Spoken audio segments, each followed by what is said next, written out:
થઈ જશે. અમન charitable trust સંચાલિત આપણું ઘર વૃદ્ધાશ્રમ જે જામનગર રાજકોટ હાઈવે ખીજડીયા બાયપાસ પછી વિશ્રામ હોટલની પાછળ અત્રે અહીં આપ વડીલો નિહાળી રહ્યા છો. અહીંયા નિવાસ કરે છે, બિલકુલ નિઃશુલ્ક રહે છે. હાલ અત્યારે 25 વડીલો નિઃશુલ્ક નિવાસ કરી રહ્યા છે. અને કહેવાનું તો શું હોય, આપણે જય જલિયાણ મંડળવાળા રક્ષાબેન દાવડા અમારે ત્યાં છેલ્લા 8 વર્ષથી એને જ્યારે ઈચ્છા થાય ત્યારે અવિરત સેવાઓ આપવા આવી જ જાય છે, કેવું જ નથી પડતું. અને વડીલોની માટે આજે પણ એ લોકો બધા જ મંડળની બહેનોની સાથે આવ્યા છે.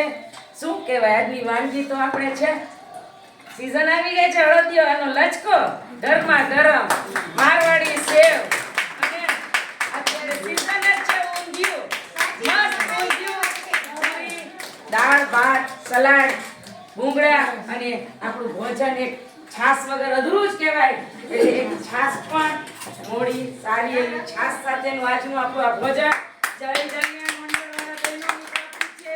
વડીલો તરફથી આપણે ભગવાનના ચરણોની અંદર પ્રાર્થના કરીએ છીએ કે મંડળની બહેનોને અવિરત સેવાઓ આપવાનો મોકો આપે, અહીં આવે. આ સિવાય પણ ઘણી બધી જગ્યાઓ જ્યાં જ્યાં જરૂરિયાત હોય ત્યાં જાય અને સેવાનું કાર્ય છે અવિરત કરતા રહે. એ જ અમારા ભગવાનને પ્રાર્થના સાથ આરોગ્ય સારું રહે. અને અમને તેમજ અમારા જેવી સંસ્થાઓ નાની હોય કે મોટી પણ સંસ્થાઓ લોકોના સાથ સહકાર વગર ચાલતી જ નથી. તો તમે લોકો આવ્યા છો એ બદલ અમે પણ આભાર માનીએ છીએ અને મારી વાણીને વિરામ આપું છું. અને આપ સર્વેનો ખૂબ ખૂબ આભાર. જય જલારામ.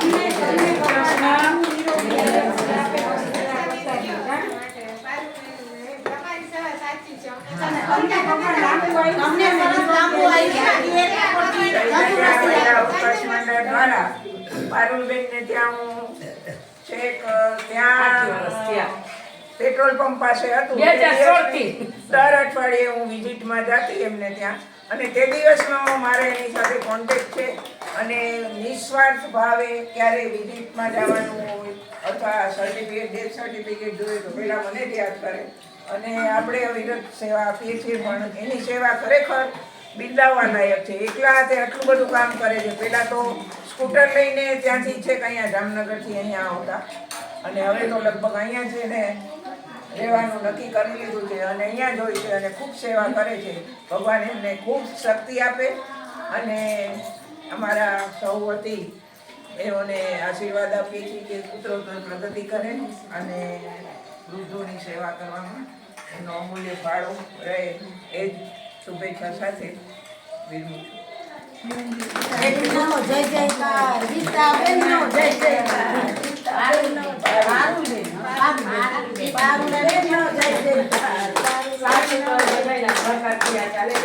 સમાજની એક દુઃખની વાત છે કે વૃદ્ધાશ્રમ હોવા ન જોઈએ, પરંતુ અત્યારે આપણો સમાજ ખબર નહીં કઈ દિશામાં ચાલ્યો છે એ આપણે કલ્પના નથી કરી શકતા. પણ મારે ત્યાં 101 વર્ષના બેનને પણ મૂકો આવેલા છે, જેને 5 છોકરા ને 4 છોકરીઓ હોય છે. માને નથી ઘરે રાખી શકતા. 9 છોકરાને મોટા કર્યા છે, મોટા કરી ભણાવી ગણાવી અને કામ ધંધા એના ઘરે છોકરાઓ, એના ઘરે પણ છોકરાઓ છે. પણ આપણા સમાજની આ બહુ જ દુઃખદાયક વાત કહેવાય કે આટલા બધા દીકરાઓ હોય કે દીકરીઓ હોય એને મોટા કરે છે માં, પણ એક માં જેને ખાલી અડધી રોટલી જ હોય છે પણ એને સાચવી નથી શકતા. એ આપણા સમાજની બહુ દુઃખ. એક બેન આવ્યા હતા, મને ખબર છે, કોઈ ઊભી નથી થઈ શકતા એ લોકો, અને એને પારુલબેને હાલતા કર્યા છે. રક્ષાબેન આવતા હતા વિઝિટ કરવા, જે પથારીમાં હતા એના સંડાસ પેશાબ બધું પથારીમાં હતું. ઈ માં જીવેને હાલતા કરી દીધેલા છે. હાલતા કદા હરિદ્વાર જાત્રા કરાવી દીધી છે મેં, અને જાત્રાએ પણ બધા વૃદ્ધોને હરિદ્વાર લઈ ગયા હતા. એને ગંગા સ્નાન નતું કર્યું એટલે ગંગા સ્નાન પણ કરેલું. અને એવા ઘણા લોકો છે કે જ્યાં હરિદ્વાર નથી ગયા, દ્વારકા નથી ગયા, અથવા તો ઘરની બહાર જ નથી નીકળ્યા, એ લોકોને તીર્થ સ્નાન બધે દર્શન આ સંસ્થાના માધ્યમથી થતા જ રહે છે.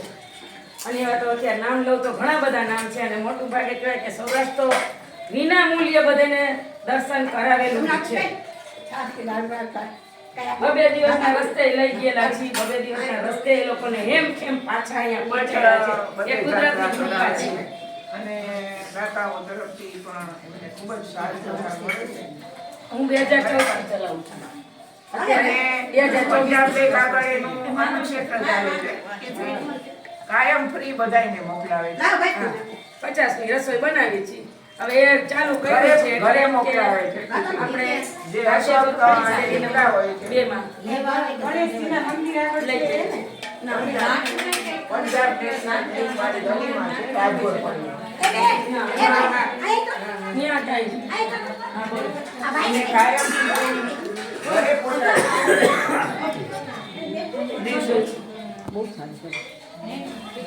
અને તમારા પ્રસંગમાં કાંઈ વૈધું કર્યું હોય તો એ પણ જે જગ્યાએ આ ટેબલે એ પણ એ લોકો પહોંચાડે છે કે ભાઈ અને અહીંયા પહોંચાડે તો એ બીજી જગ્યાએ જઈ અને જે પહોંચાડે છે.